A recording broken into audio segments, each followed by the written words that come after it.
Namaskar, good evening. Team Road is pleased to have all of you here on this beautiful evening. Road, Room Open to Art Design, is an initiative formed in the year 2006 by a group of like-minded architects to introduce young creative minds to the new possibilities, unknown avenues, and innovative interpretations of spaces. This is our sincere effort to refresh design awareness, sustainable ideas, liveliness of modernity, as well as the undiminishing light of conservative thought. Road aspires to instill hope and believes these interactions inspire and enlighten students and professionals. On behalf of Team Road, I, Aishwarya Bhangre, welcome you all in this August gathering. This year, we are celebrating the Doshi Correa Memorial Week in honor of the two legends in the Indian architecture, Balkrishna Doshi and Charles Correa. The two names who have left an undeniable mark on the world of architecture in India. These two architectural giants have not only designed iconic buildings, but have also redefined the way we think about space, culture, and community. B.V. Doshi, the first Indian architect to receive the Pritzker Prize, is known by his poetic and contextual designs that blend modernity with tradition. B.V. Doshi's journey from an aspiring artist to a pioneering architect has been nothing short of an awe-inspiring. In a career spanning about 7 decades, he completed more than 100 projects, many of which were public institutions based in India, schools, libraries, art centers, and low-cost housing. In considering India's traditions, lifestyles, and environment, Doshi designed structures that offered refuge from the weather and provided spaces in which to gather and to celebrate.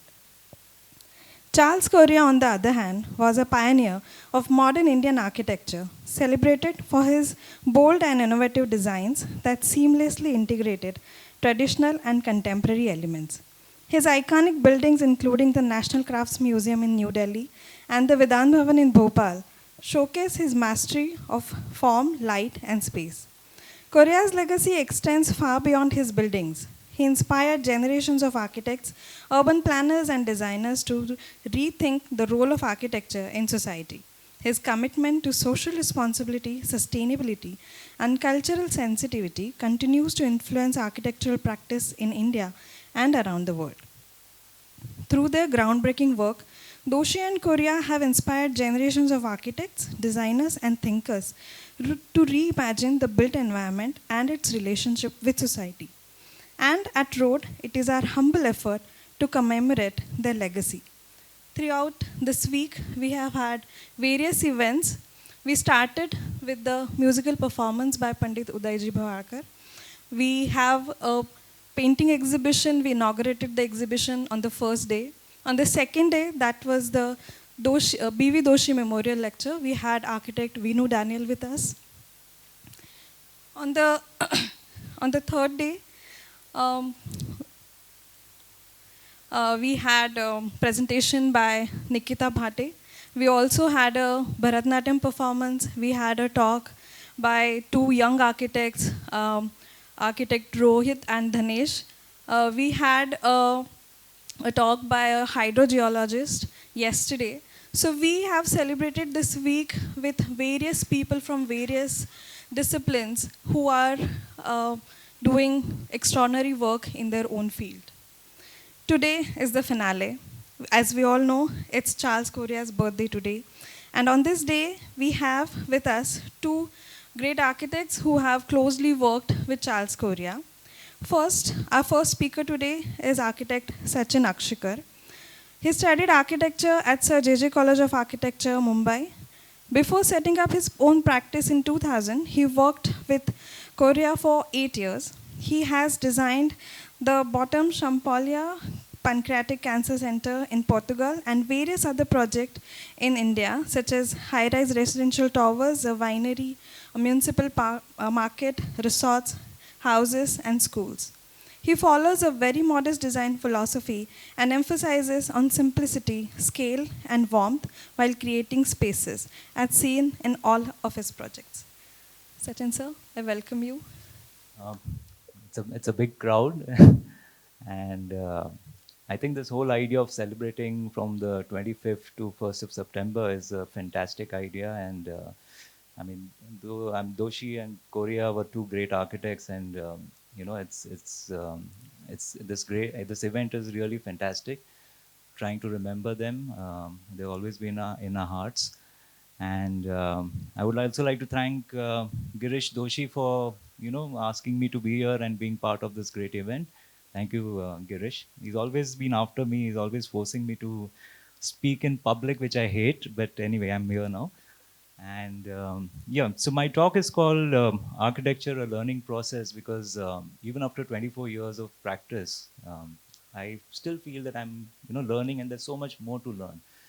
So I'll be speaking a little bit about my journey as a student, and then my experience in Korea's office, and then I'll be showing three of my projects, to see. I mean, that's how you know how the sequence is. So yeah, I always felt that books play a very very important role in our lives. I mean, they somehow influence our thought process ever since childhood. And maybe now it's Google, but books are special. I think. I mean, they have a different charm altogether. And when I was around 10, I came across these three books, which are called Learning to See, and these were very simple books with simple text and lots of sketches. And the intention of these books was to make you look at things around you, which you generally take for granted. For example, it said, different trees, there are so many trees around you, and that if each tree will have different types of leaves and maybe different shades of green, then when they all fall on the ground, they form a beautiful collage of different shapes and different, yeah, they form a different, lovely collage of different shades of greens and different shapes.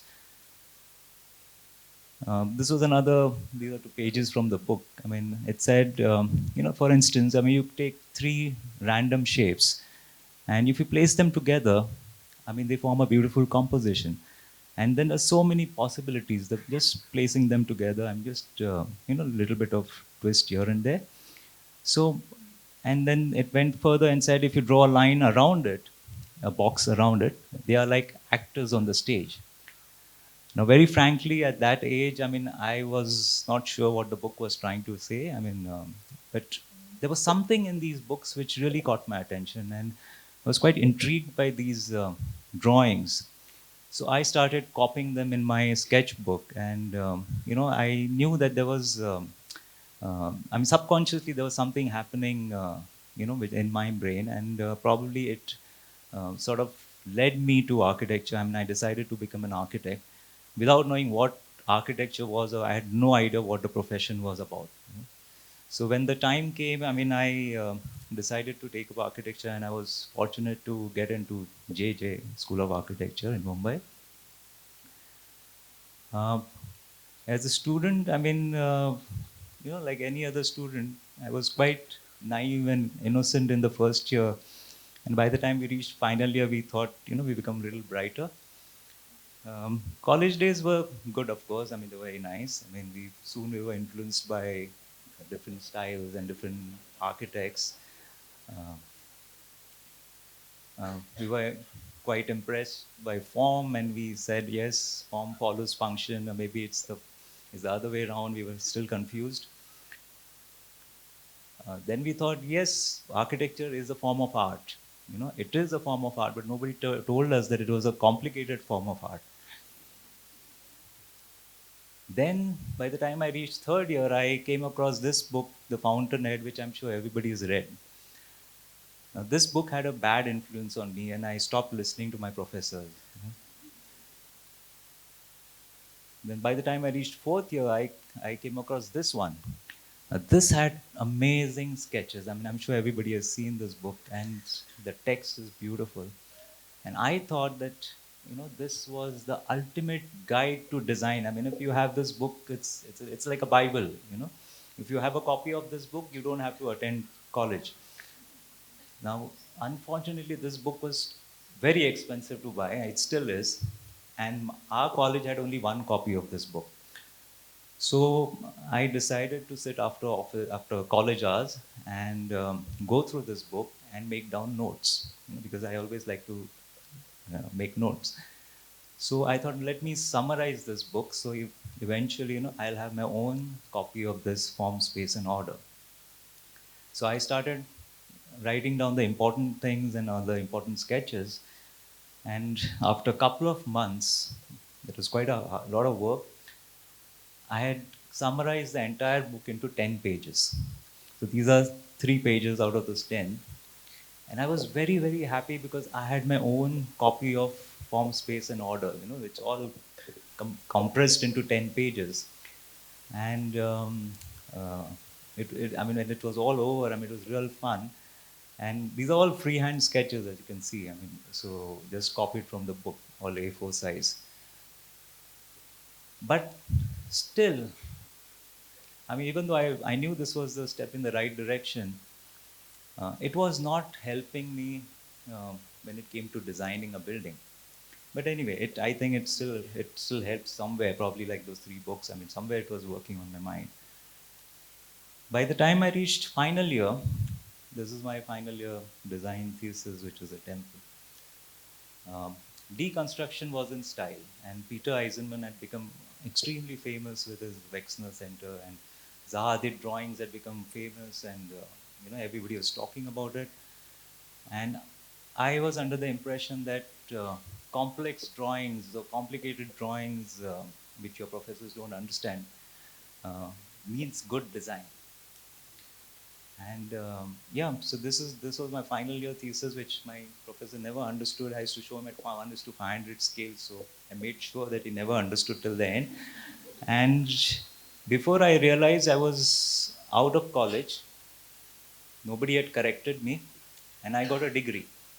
So I was an architect. So till then, I was not aware that there was so much more to learn and there was so much more to unlearn. The first thing I learned was that form, space, and order was not the Bible, it was the bylaws book, which was the Bible, because it told you how to design. I mean, told you exactly how what fits on a site and this is what you have to do.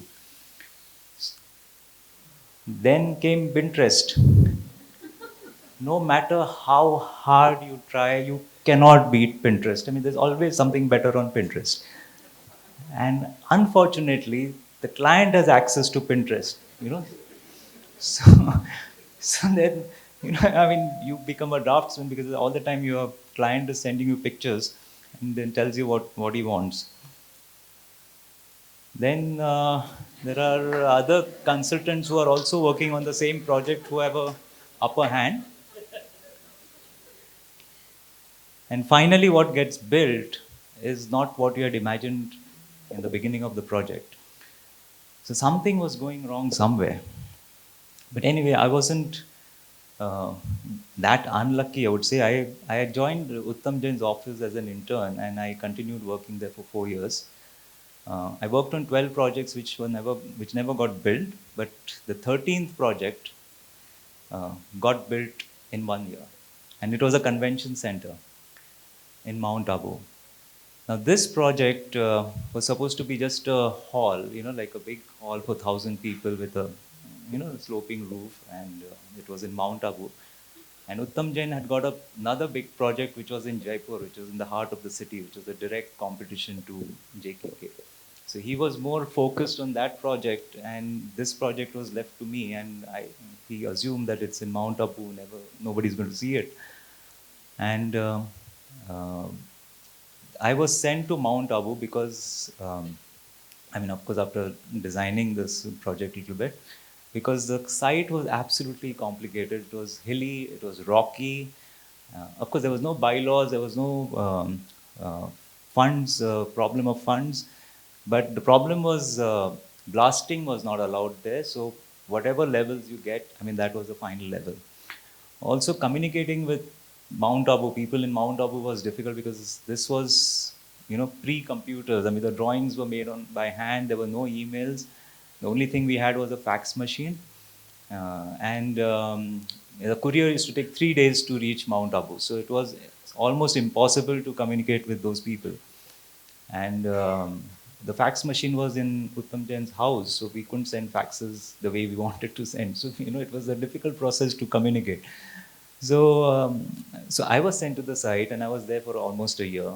And I saw this building coming up from scratch. So they had given me a little office space. I was alone and I was given a drawing board, T-square and a set square and some tracing papers. And what happened in between was when I was there, I mean, the client started making changes in the requirements. And from that hall, it became an auditorium. Then they decided to add an exhibition center. Then they added VIP lounge, this, that, whatever. It became a huge thing.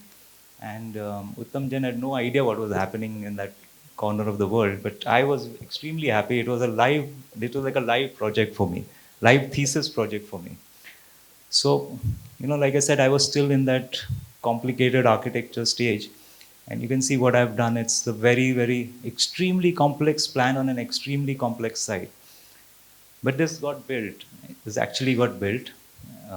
Since the working drawings were all designed and drawn by me. It was a fantastic experience, I would say, working on the site and seeing your building come up. Now, this was what got built. This is of course during construction. I mean, there's a huge roof on top. While this was being built, I mean, you can take hundreds of photographs of this building because there's so many elements and so many things happening. But I knew that something was wrong. Something was going wrong over there. And finally, what I thought was wrong was basically I had, it was like making a movie with only special effects. What was missing was a storyline. And this I knew was exactly what was wrong with the project, and I thought I should stop here. Now this is, when I put this on Instagram once, after a long, long time when Instagram started, I got maximum number of likes for this. Otherwise, I hardly get anybody likes my project. But this sort of got maximum likes. But this I think this I should call as Instagram architecture, which is very popular now. Anything gets likes by people because the photographs are so dramatic. But that was not architecture. So it was a time for me to take a pause, and this pause was extremely important because I had to unlearn, I had to forget everything that I had done and learned in college, and I had to find out what was going wrong. And this pause was very important. This was after almost 4 years after coming out of college. Now Charles, I remember he said once that nobody can teach you architecture. If you want to learn architecture from anyone, you have to admire that person immensely, and that's the only way you can learn architecture or any form of art. It could be music, it could be dance, anything. You need to admire that person immensely, and probably that's how you absorb from that person. So I joined his office on 1st September, which is in 1995, so whatever, 29 years ago. Which also his birthday, and very soon I experienced that extraordinary energy, that passion, that what do you say, this great sense of humor, his temper, everything within a very short period. So while Charles was in the office, which basically was from 9:30 to 8:30 in the night, 9:30 in the morning to 8:30 in the night, I mean, drawings and sketches just kept flowing throughout the day. I mean, it was like ideas were just popping out continuously. There was non-stop. And then there was a person who used to make beautiful models in thermocol. His name was Krishna. I'm sure he was there when Sunil was also there. I mean, so he used to make beautiful models with the same speed. And these models were, finally, right from block models to detail models, I mean, they were like sculptures over there. Now, Charles was not only interested in architecture, I mean, he was interested in, politics, religion, music, art, books, movies, sports, everything. I mean, he could speak on any of the subjects fluently. I mean, he was well read and well informed. In fact, we used to wonder when does he get the time to read or watch a movie and go through the newspaper, because he never left the office before 8:30, and we used to work till 11 after that. So, but anyway, he was well read and well informed, and he could and we had never seen anybody speak about architecture so passionately, and connect architecture with something like music or art or movie, and nobody had spoken to us like that. And it was like every day was like an experience by itself, and we were like children who was trying to grasp every word he uttered. Charles also admired Le Corbusier immensely, like how we had sort of, started admiring Charles for his various qualities. He used to speak about Cobb's work quite often when we used to sit for designing and show us examples of his work. According to Charles, Le Corbusier was the inventor, and he had, and he had invented everything, and we were like engineers who were just trying to put together the spare parts which were already designed. I mean, now, being a perfectionist, obviously, I mean, he lost his temper quite often with imperfect people like us. We were experts at making blunders, so we had to learn the hard way. So our day would start and end with words hitting us like bullets. But I remember this poster which was put up in the corner of the office. Must be by Sunil. I don't know. Some senior must have put this up, and it says, "Don't ever give up." And you can see that frog being swallowed, and he's still strangling the bird. And in the night, every night, we looked at this poster, and we came back the next day with an urge to perform even better. So, and yeah. Hardships also followed with rewards. And one day, after many years of working, actually, he called me in and he said, pick any book on Le Corbusier from this library. He had this huge shelf full of books. And he said, pick any book on Le Corbusier because that's the best thing I can give you, ever. So I chose this one because I knew he had 2 copies of this book. And I'd gone through all those books after 8:30, so I knew this. There were 2 copies of this book. So this book, with a wonderful message inside, I think for me this is more important than any degree that I could have got from any of the universities. So I have put together a few pictures of Charles. These are called candid pictures. But that time we did not have cell phones, and nor did we dare to take pictures of Charles. So I have very few of them. But I left office after 8 years, and he called me back, and after a year after leaving, and he said, there's a project in Lisbon, which is the Cancer Research Center, and can you come back as an associate and let's do this together. So again, I joined Korea as his associate, and then I continued working till he passed away. So altogether, I worked with him for almost 18 years. This is in Lisbon. He was 77 when he got this project. It was a huge 50,000 square meters of cancer research center. And look at the energy. I mean, that at 77 to take a project in another country is really amazing. This is when the stone was put up and we were checking the joints and the finish. And the glass bridge which was built connecting the two buildings. And he was like a child. I mean, he was always excited to see, he's clicking pictures,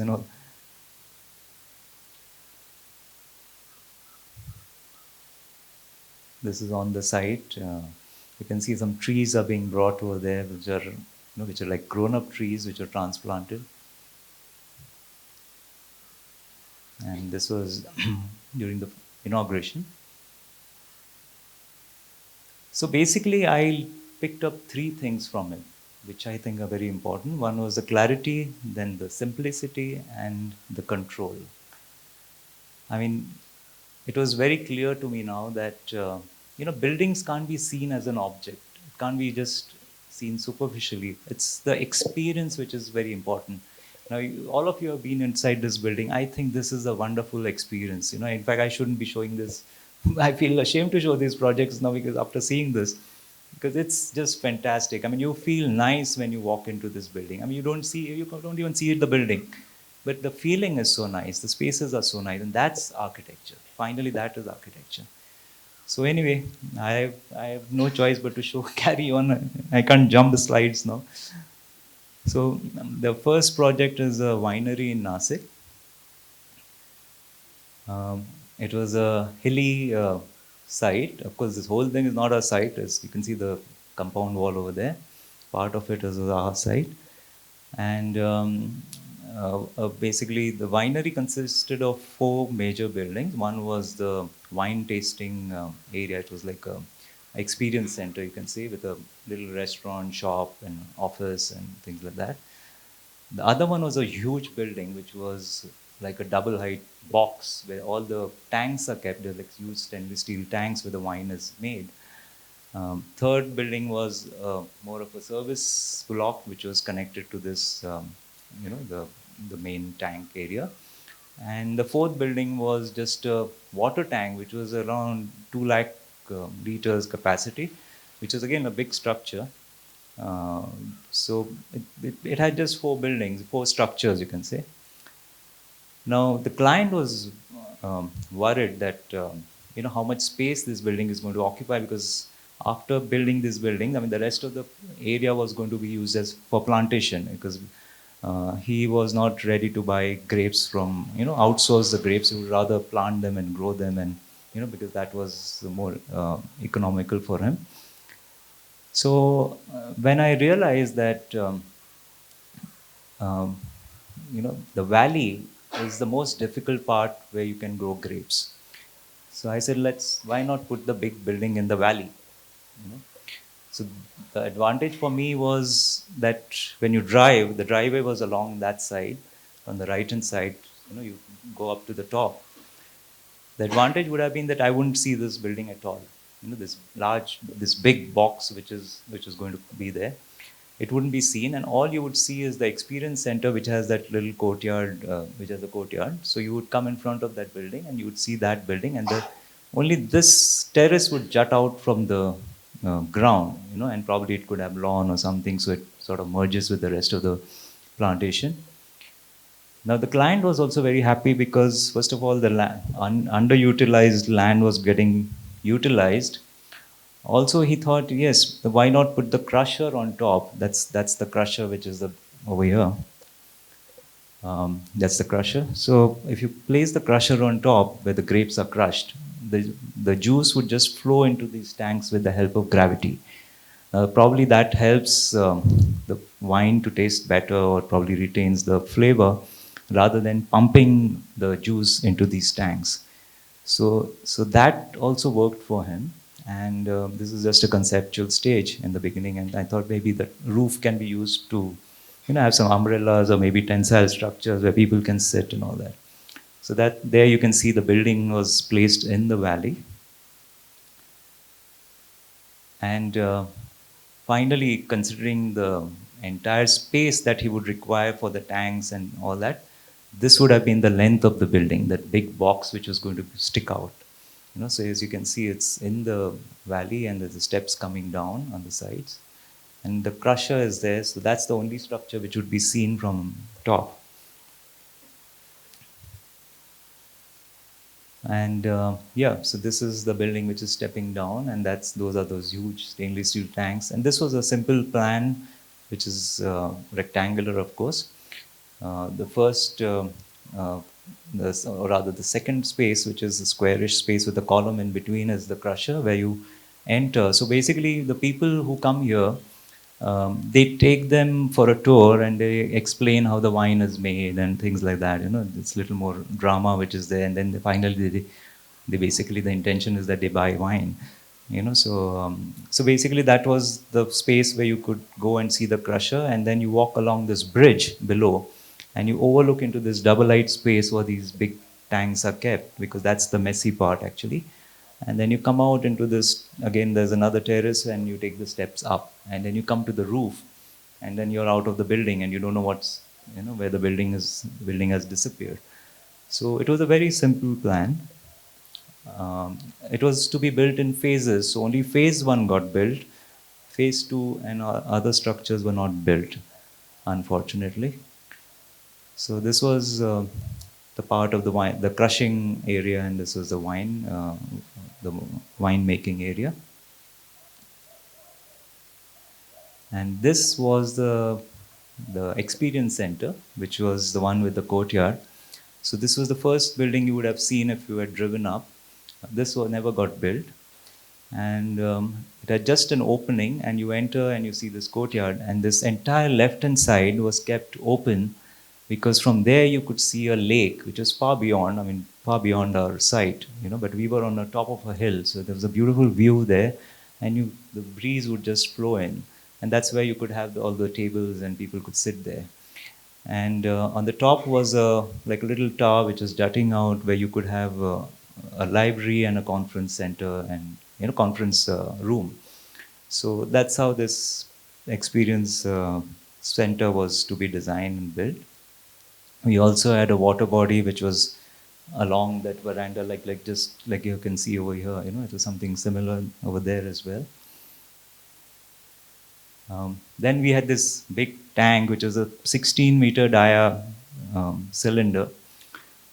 So this I was, of course, placed on the highest level of the site, because obviously, with the help of gravity, the water would come down.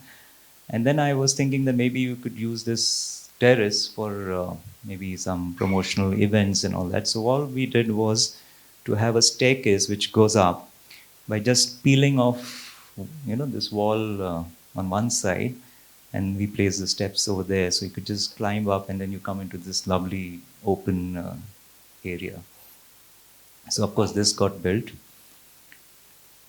and unfortunately the whole I think the business model failed, and then somebody took over, and this is an unfinished project. But I think it would have been a nice one if it was fully built. The next project is a house in Chiprun. The client was an artist. He had this ad agency, and he wanted a very contemporary house, and this was in a village actually. But he wanted a contemporary house because he thought that maybe he could use this, or you could use spaces or some areas for his own shoots, rather than using somebody else's space. So that was his intention and requirement, that this house should have lots of spaces. And it was a very compact 2,000 square feet, 3-bedroom house, out of which he wanted to let out 2 rooms just to generate revenue.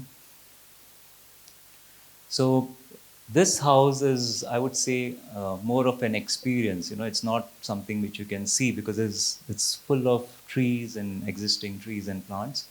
And the house as a building is never seen, but it's the experience which you will remember when you walk through this house.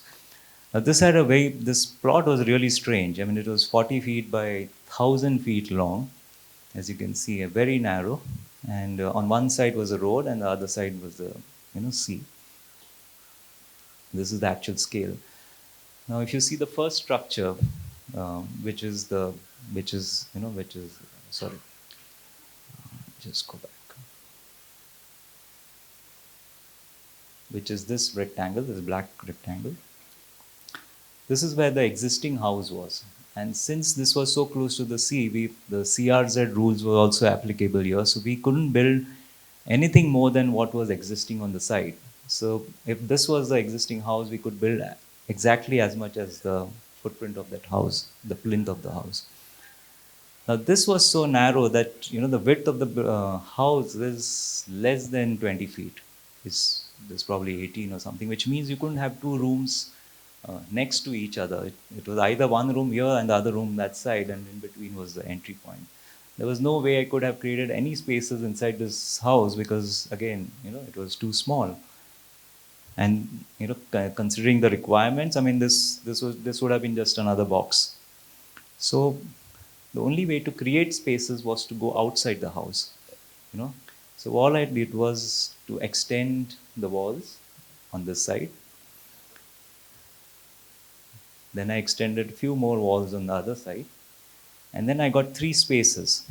You know, so as you can see, and then I created those opening almost like that. That book, form space in order. I mean, where it shows that if you make an opening, how the space just flows through it.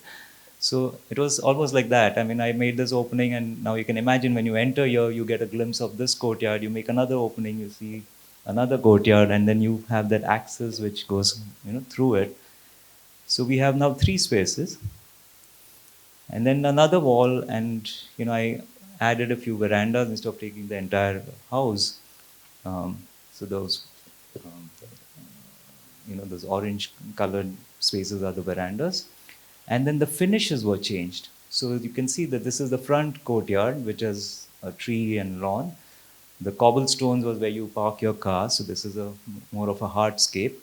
Then you pass through that opening and you walk into another space which has water in it.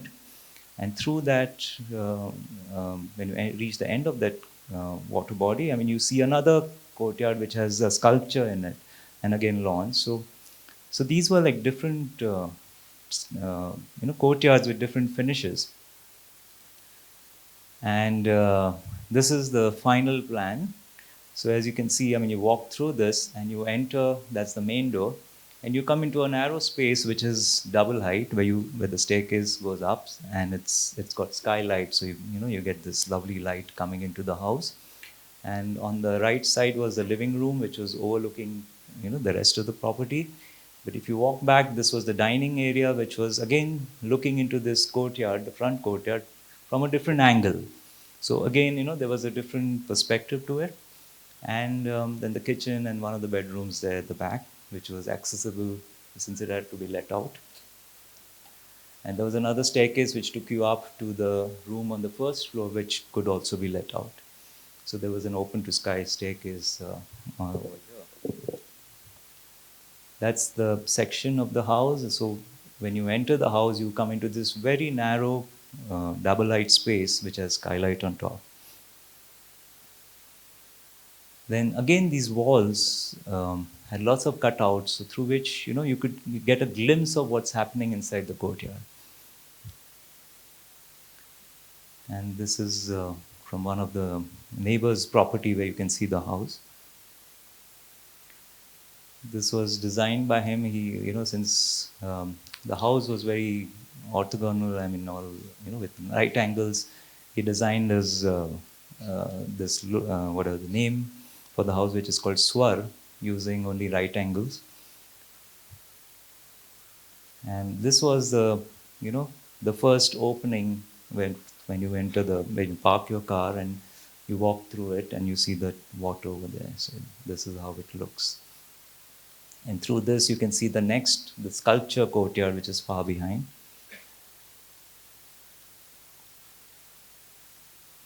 That's looking backwards.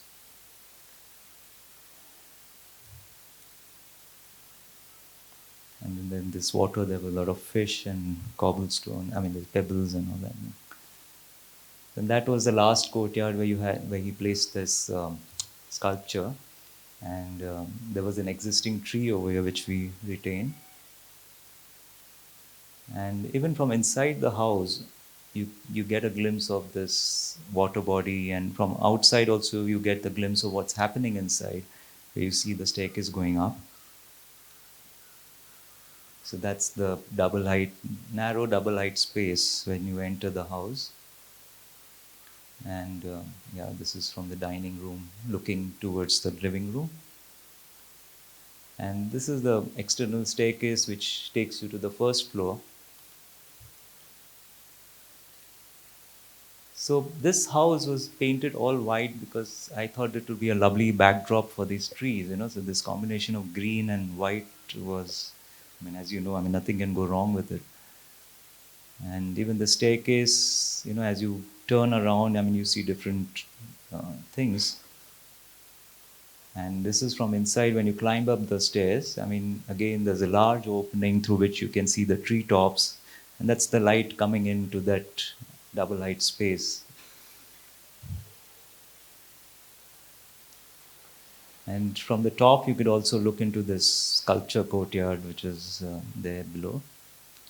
And this was finally the master bedroom, which had a lovely terrace, and all you see is this beautiful, foliage. And you can imagine it's like just oxygen over there, 100% oxygen. So this was the terrace, attached terrace to the master bedroom. So even when you're in the living room, I mean, of course, there are no doors anywhere. So, you can imagine that both sides are sort of open, the living and the dining. So the breeze just flows through this house. And you get the glimpse of these courtyards from even from inside the house from a different angle. So it's not that they're forgotten. So this whole transition is very exciting, more than the design of the house, I think. And this is now stepping out on the other end of the house and going, towards the sea. So on the way, I mean, you also sort of discover these little sculptures which are scattered all over the place. I mean, this was, of course, his collection. My client had lots of them. So we just placed them, very strategically. I mean, so they sort of add value to the spaces. And now that's the pathway going towards the sea. So this was, I mean, most of the trees were existing. We've hardly cut any trees because we were supposed to build only on the existing plinth. And that's the pathway, of course, we have created, which is made of Shabat stones, which is slightly raised, so that there are pipelines running below this, which are used for drip irrigation. Now, as we walk from this house towards the middle of the property, there were two structures there, or rather one structure there, which was basically a toilet, and there was a well. So, of course, we retained the well, but the toilet was demolished, and we built a house for the caretaker. And on the other side, we have an open to sky jacuzzi, which has just a low wall around it. So it's not really a structure. So that's the plan. And as you can see, it's a small room for the not a caretaker actually, it was for the driver with an attached toilet. And this side is the jacuzzi. And we have the steps going up and we have some seating on the top, inbuilt seating, so that I mean, just for fun, that you could just go up and sit there, have a cup of tea or something, and you're in the middle of the property and you enjoy the plantation which is on both sides of this structure. So this is how the little house looks like, the driver's room.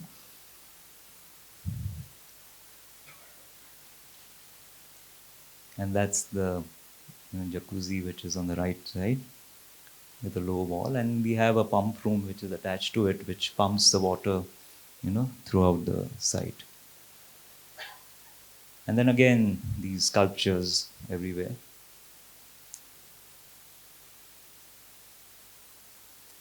Now, as you walk further towards the end of the property, all you see is these steps which are rising, and there's this concrete box which is jutting out from above these steps into the sea or towards the sea. Now, this is a swimming pool, and this is where, I mean, it was raised because the Vastu consultant said that this is the wrong place to have a swimming pool. But there was no place to have the swimming pool. So then finally he said, okay, if you want to have a swimming pool, it has to be 1.5 feet above ground level. So we would have never thought of this, but this is the first time I want to thank a Vastu consultant, because this resulted into something else, or altogether. And this is a pool which was raised above ground, and you slowly climb up, and you see this very enigmatic box which is there, without realizing what it is. And that's the plan. So you can see the steps, and then you come to this mid-level where you are like almost, like the water level is almost at your waist level, and that's the edge over there. So it's like an infinity pool, So it merges with the sea beyond. So, when you're at that mid-level, you feel as if you're standing in the pool without getting wet, and you just really enjoy the water merging with the sea. And then there are steps on two sides where you climb up and you can sit. It's an open seating, and there were two trees which were planted there, so you can just sit there and also enjoy the view of the sea. And it's not a very big pool. So this is how this pool was designed, and then we have the filtration plant below this, since anyway it was raised. So that's how this whole uh, experience is, and we try to save those trees as well. I mean, none of the trees were cut, and so there some of them are rising through the steps, and these are the steps going up from the side. And then this was where you can go up and sit, and you can get this view of the beach, lovely sea, sea and all that. And there was a little gate over here which you could also allow people to walk towards the beach. And this is how the whole beach is. It's absolutely clean and hardly anybody there. So this project was, like I said, it was more of an experience than actually seeing the structure. I mean, what I've shown you is what you remember. I mean, you don't see what the building, you don't remember the building. And the third project, which I'll be showing, is Mushtifund School, which is a very, I would say, a big, it's like a 12,000 square meters of area. So it has a large scale. It was meant to be for students from KG to 10th standard. Again, this was a contoured site. It was 50 by 200 meters long, and it had a drop of 20 meters. Now, this plot was given to us by the government. So it, I think, is a very strange plot to be given for a school because of the level difference. But anyway, it was given to them, and at a discount. So probably they did not want to leave this plot. Now, when I went to the site, this is how it looked, and there was no way we could go down. So we assumed that whatever the contour plan was given to us was correct, and it was correct. So now I was thinking about this school. I'd never designed a school before, but I was thinking about a school which I had been to, which was in Mumbai, which is a large 5-story building, and most of the buildings are, most of the schools are like that in Mumbai at least. So I was thinking that, I mean, basically children start going to school at the age of 4. And this is the first time when they step out of their very protective environment, which is their house, and then they're put into these huge buildings. So it's basically the architecture of the school, which is actually, which scares them, so what if this was the school? So this being in Goa, I showed them this picture and I said, imagine this little house with a lovely courtyard, which is a very Goan style. Imagine if this was the school. And, the children coming here wouldn't mind being here, because it looks like a house. Now, of course, there was no way we could have designed a school with this kind of scale because we were talking about 3,000 students over there. So I decided that no matter what, we should try and maintain the scale of the building. And it's very, very important, very crucial that I should not exceed ground plus 1. So it seemed almost impossible to do that because there were many other schools which were coming up next to ours, which had a similar profile, steep slope and all. They had reached 6 floors, 7 floors, and they were all being constructed like that, multiple story buildings. And I was here talking about ground plus 1. So the client thought it was, maybe just a vague idea, but I had to make it work. I knew it, I had to make it work because that was the initial thought, which was very, very important than what the building looked like. So, of course, there were a lot of constraints in terms of finances because this was all to be built on the basis of donation and all that. So we started off what is the size of the classroom, which is what is the most compact size of the classroom, because we had multiple classrooms. So whatever, even if it's like 10 centimeters more, it means the cost would multiply into that many number of classrooms, so we couldn't waste any space over there. So we sort of compromised or whatever, we did a little bit of study and we got the approval for the most compact size of the classroom. And then these classrooms were placed around the courtyard.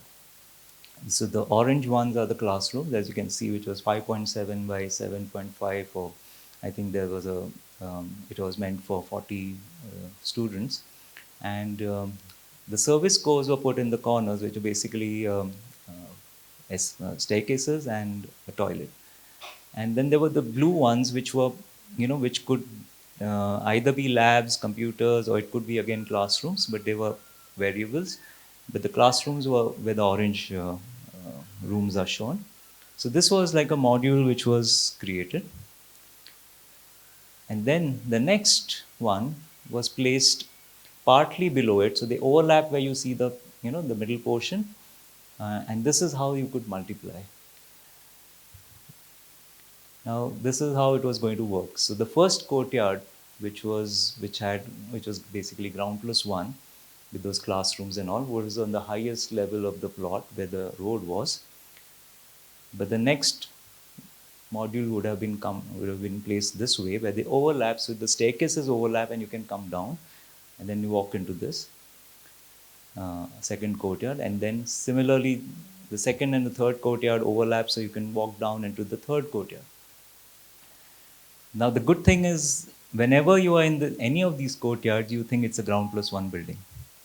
But eventually, I mean, if you really count, I mean, it's like 6 floors.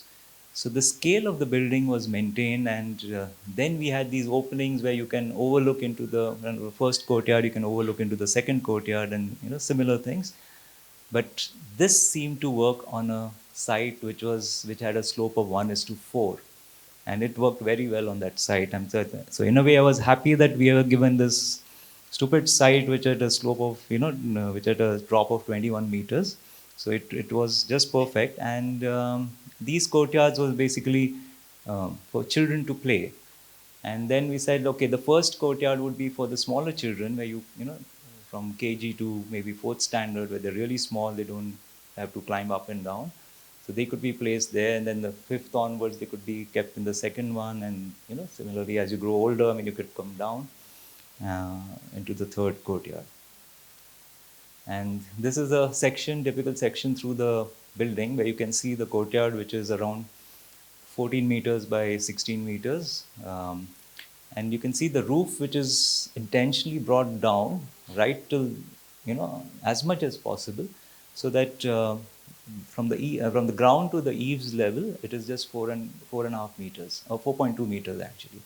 So that was the lowest we can pull the roof down, so that even when you're standing on the first floor, I mean, if you draw the line of vision, I mean, I could see the entire courtyard. So this is how we tried to bring down the scale of the building. And all you see is, when you see from outside, you see this first courtyard, and you think that's the end of the building, and that's the small little school which is there, not knowing that there are 3 courtyards below. So this is how it was designed. And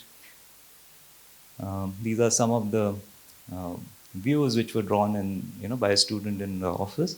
So this was the entrance courtyard, where you had 2 wings before you enter the first courtyard. So this was an open space just before you enter the school, where children could gather before they can step into their school buses and all, which were parked on the road.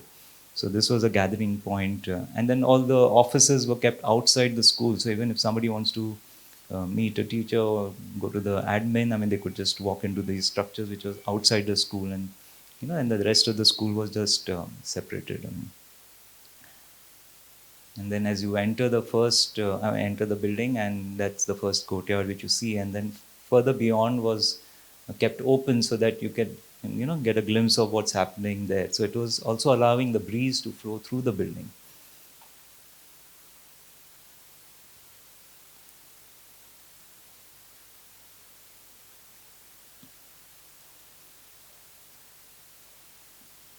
So these are the classrooms. I mean, of course, they don't have glass like this. It is just for the view.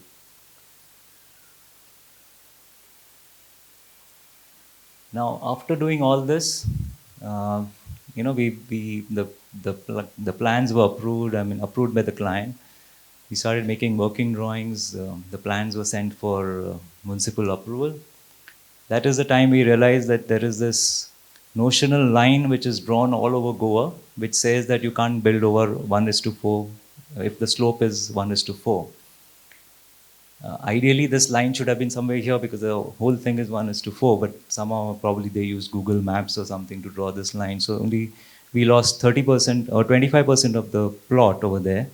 And they said you can't build anything over there. So then again, it was a problem for the school. And these things can happen only in India because this plot was given to us by the chief minister, and he was not aware that there's a line passing through this plot. Neither were we. When the client approached, even I was there, and I thought that maybe, this is anyway a notional line, and it's anyway in the wrong place, so why not push it a little further and we'll be safe. So we tried to convince the chief minister that, look, the school is, respecting the slope, and we are not doing too much of cutting. It's in fact an ideal design for this kind of slope. But of course, he was not ready to make any changes in the rules. So he said, instead of shifting the line, I will shift the other schools and I'll give you a broader plot. So this what happened to my plot then. And we were so happy with that first sketch design and those stepping courtyards. It was too difficult to come out of that, uh, mindset that, okay, now we have to redesign the entire school. Now, fortunately,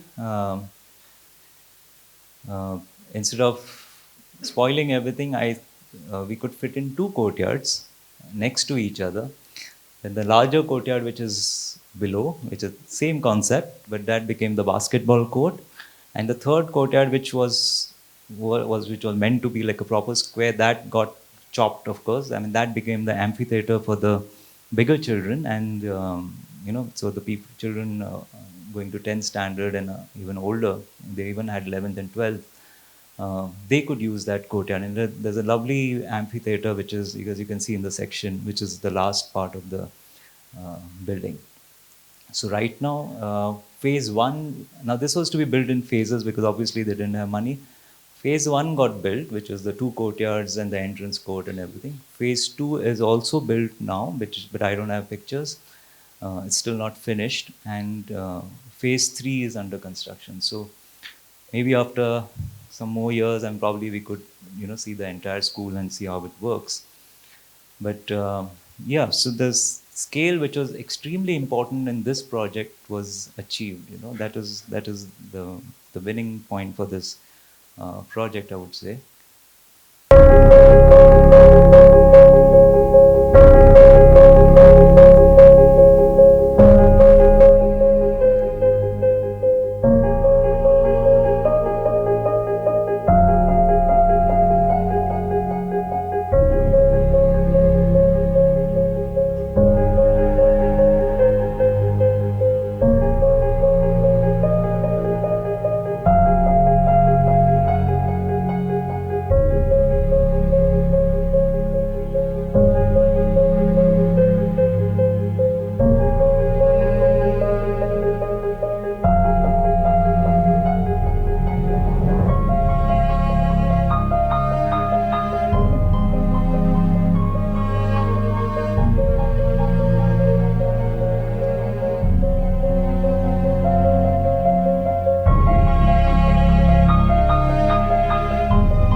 Yeah, so these are some of the pictures of which you just saw.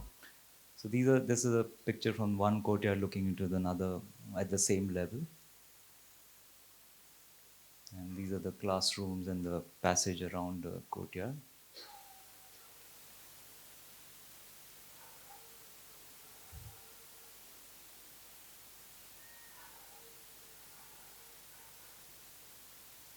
So this is the entrance court where where the children gather, and you can see the building next to us, how it's rising up. They have lesser children compared to what we have. I mean, almost half the capacity, but now it's a 8-story building next to us. Then came the second pause, which was COVID. Everything came to a standstill. We were all sitting in the houses, no projects, no work. And probably this was the time which, which could be used to rethink about what we were doing. And I was thinking about this transformation which has actually happened after I worked with Charles Correa. And I could see that I was doing something different from what I was doing before I joined his office. There was a change, a definite change. Maybe I was doing it subconsciously, whatever that change was. And then when I read this, that this is a quote by Picasso. It says that when I was a child, I drew like Michelangelo, and it took me years to learn to draw like a kid. What it means is that probably he had to go back to his roots to understand where he was going wrong. And once he got that, I mean, it was probably, that is the point when he changed his style altogether. And then he was doing things which was more consciously, which, as you know, I mean, more popular than what he did earlier. So since we had so much time doing nothing, I mean, I was all alone in the office. I mean, I thought, why not go through those 3 books, learning to see once again. And I started reading those books, and it was such a wonderful experience because I was looking at them after almost like 30 years or something. And this time, I mean, it was much easier to understand those books. And probably, I mean, because I had changed, of course, I'd grown older also, but probably I was observing things more than what I was observing before. Similarly, I went through those 10 pages of form, space, and order, and I mean, those memories were really nice. And again, I mean, the sketches and the text was telling me another story altogether. And there were so many questions which were actually, going through my mind, and I've just written down a few. But there were things happening in my mind subconsciously, and I was probably on the right track. So I thought, why not write down what the change was, and probably when actually COVID is over, and if I do the same things consciously, knowing what the change was, then probably it will help me to design better. So I started making notes, which I love, and then after since the COVID was not getting over, I started adding pictures with the notes. And this when they started looking better with each other, I mean, I thought, why not make a few copies for my friends? So I made a book, like I compiled them together, I printed them, and I spiral bound them, and I made a few copies which I gave my friends. And this was seen by one of the publishers, and he said, why not publish this as a book? In the same way, I mean, just like how we've done, using spiral binding and all that, keep the cost low and all. So why not make it like a book? And eventually, this got published uh, maybe 3 years or 2 years ago. It's called A Dialogue with Architecture. It has just simple thoughts. It's based on my experience in Korea's office, what I've learned from him, and of course, experience from other projects which I did on my own. Um, this book is, of course, I'm not a writer, but it's these books. This book has just simple thoughts which I think everybody can relate to, and probably they can also emphasize or come up with their own thought process, or write down their own thoughts, which will help them to become better designers. So this is not a book which will help you in designing, but it will probably make you think. So it got published. It was available in that kopalbookstore.com. I think now only they printed around 300 copies, so now only I think 11 or 12 are left. But this is what happened during COVID. So now I would like to end this lecture. It's a very long talk. I think I've taken too much of time, Sunil's time. So I would like to end this lecture with a video again, which was shot in my office during COVID with the help of a phone. and it's all about those little objects which were there in my office, which I was never noticing or never remembered, and then now at so much time that each object seemed to be very important and played some role in my office. So I would like to end the lecture with this video, which I hope you like.